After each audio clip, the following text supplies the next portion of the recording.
How bad are gas prices from a historical and political point of view? I think that this table tells the story. So this is the yearly change in the average gasoline prices at this point in the midterm cycle.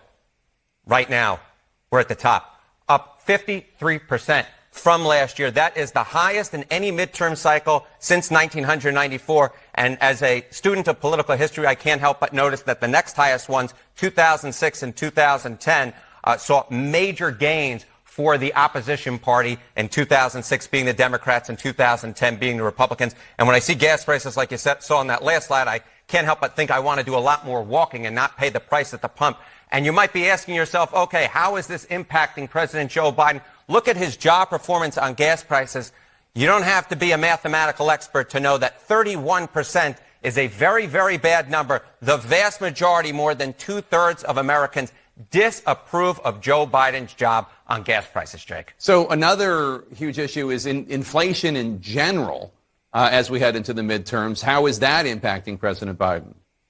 I hate to say it if I were the president, but look at this. Basically the exact same approval rating. Joe Biden's job performance on inflation.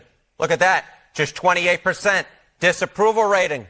2/3 of Americans disapprove of Joe Biden's job performance on inflation. And, that is a very, very, very, very, very bad number when what is the most urgent issue facing Americans? Look at that. Inflation, 33%, the clear runaway there. 3 times as many folks who said abortion.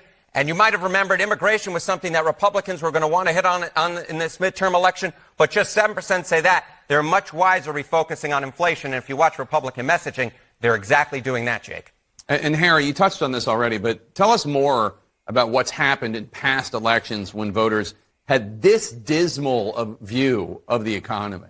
Yeah, so, just take a look at the overall economy. How are economic conditions doing? The current economy, only fair or poor.